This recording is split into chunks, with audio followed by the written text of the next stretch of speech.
Welcome to Alert Tales, where we dive deep into the most gripping stories of real-life experiences.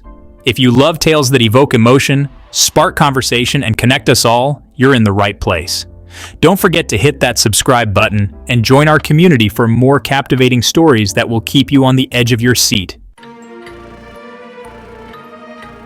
I'm feeling disgusted with my best friend's behavior. We live in a region where it's pretty common to have household help, like nannies or housekeepers. It's affordable, so people often hire help even if they're not that wealthy. My husband and I aren't rich. He has a good salary, but we don't own property or come from wealthy families. We just need some help around the house and with our kid.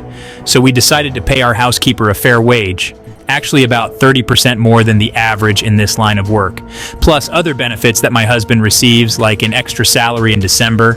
She's been with us for 2 years now. Feels comfortable here, and we feel good knowing she's compensated fairly for her work, and we appreciate her. Now my friend, on the other hand, actually has money. She and her husband come from wealthy families, have homes in other nearby countries, and are even looking to buy an apartment here.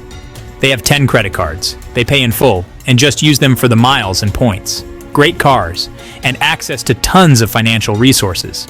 The other day, she mentioned an air fryer she had been using for years in a food business and started using it at her home because she said it was big. It broke recently, and she blames her housekeeper for it.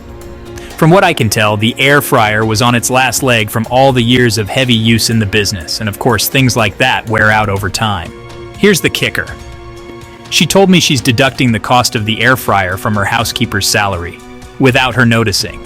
She's doing it in small amounts, like $5 or $10 at a time, exploiting the exchange rate because the housekeeper is asking her to please send her salary to her family in another country in the region. It's honestly infuriating. She's skimming a few dollars here and there as if that's going to make her richer, all at the expense of someone who's just trying to make a living. Honestly, I find this behavior absolutely disgusting. I couldn't stop laughing at my wedding, for a secret teenage reason. Here's something I've never shared with my ex-wife. Back in high school, I worked weekends at my local church, running the projector and sound. Saturdays were full of weddings, sometimes 3 in one day, and I'd have these long, boring breaks between ceremonies. Coming from a big family, alone time wasn't something I got much of at home. So, during those quiet breaks, teenage hormones did what they do best, and I started using that alone time to jack it off. Eventually, I saved up and got myself a fleshlight, which I started bringing with me on those shifts. At one point, I even had a blow-up sheep for fun. It was actually sold over the counter in Norway as a fun comedy sex toy years ago. The back room became my chill spot between weddings. Years later, it's my own wedding day. I'm standing at the altar, the same place where I'd spent all those teenage weekends. And as soon as the wedding march starts, memories of those ridiculous breaks hit me. I try to stay focused on my bride, but I can't help it. I start grinning, barely holding back laughter. And right then, the photographer catches a shot of me smiling like an idiot. That photo was on our wall at home for many years. My now ex-wife loved it, always saying how happy I looked in that moment. Her parents were proud and happy for us, only I know why I was really smiling. Every time I see it or think of it, I get a good laugh. And yeah, I think that's one secret I'll keep to myself. I called my date bro. I've been out of the dating scene for a while, so I wasn't expecting to hit it off so well with a classmate. We are finishing our majors this year, and we both are on the same mood of completely done with this university BS. Basically, 2 presentations, 1 lab report, and a midterm all in one day. So I casually suggested we could hang out after the test to cool down and release some stress. Surprisingly, she said yes and suggested the bowling alley close to campus before calling it a date as we sat down for our test. The test was a B** teach, but the date was amazing. The moment we stepped into the bowling alley, it was like we had known each other for all of our lives as we chatted for what felt like hours while she beat me in bowling. I suck hard at it, but she was so cheerful and rooting for me while still having that little teasing banter about my skill. I almost fell in love with her at that moment. We were having so much fun. We got a time extension and a pizza, more like cardboard, but you know.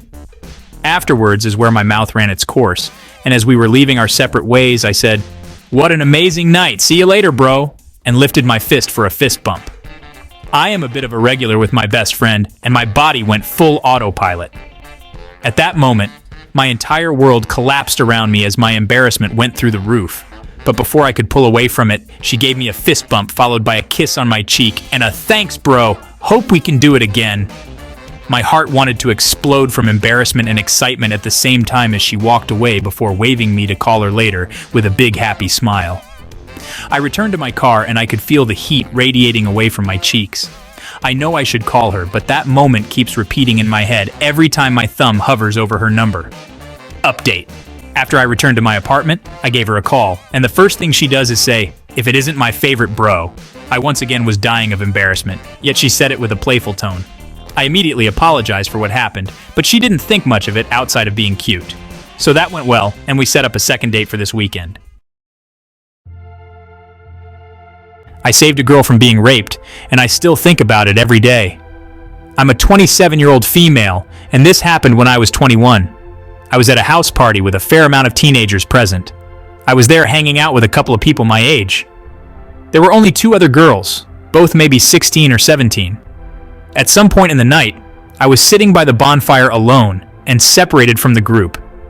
I noticed one of the girls sitting between 2 guys and didn't think to listen to the conversation until one guy got up and started making a lot of exaggerated gestures towards the other guy who was sitting.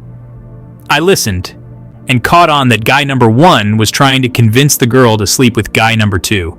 The girl was protesting in every way. She was slurring her words and moving in slow motion. I was frozen until the guy standing started tugging on her to stand up. The guy sitting started talking about the room they could go to. Every alarm bell in my head was going off. I felt a rush of blood drain from my face. Being drunk made the feeling worse, I'm sure. I ran inside to find her friend and told her plainly, "You guys need to go now." She didn't question me, didn't say anything, just went outside and got her friend and left.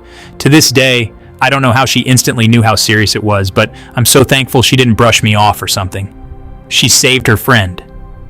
Afterwards, I stayed around a bit to sober up, but kept my distance. I was so shaken.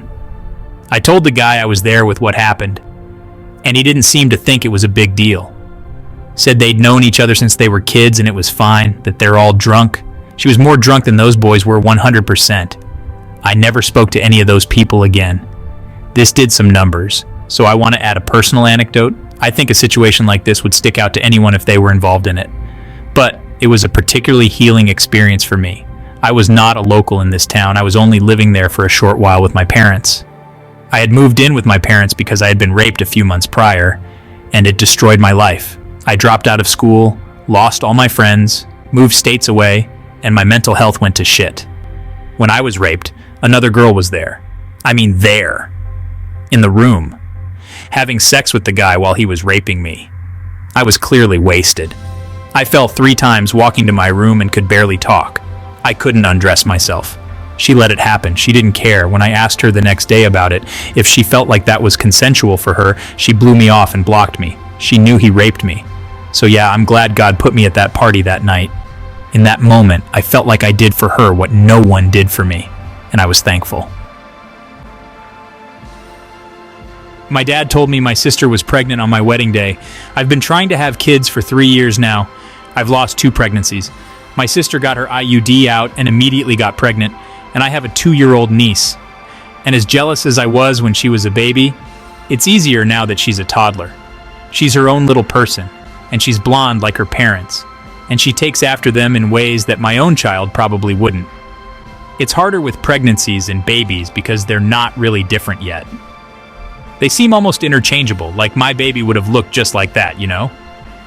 During my father-daughter dance at my wedding, my dad took the opportunity to tell me that he overheard my brother-in-law telling my sister she wasn't supposed to be picking up heavy things, and maybe she's pregnant again.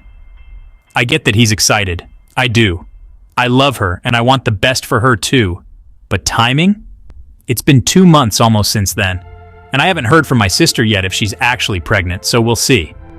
Last time she waited a few months before sharing, so I expect the same for her next pregnancy. I should let it go, and I will, but it still bothers me that he told me then. Couldn't he have waited for brunch the next day? I mean, I get that he had just heard it earlier that day, and he didn't want to tell Mom and have her blab to everyone, and he was happy, but still, ugh.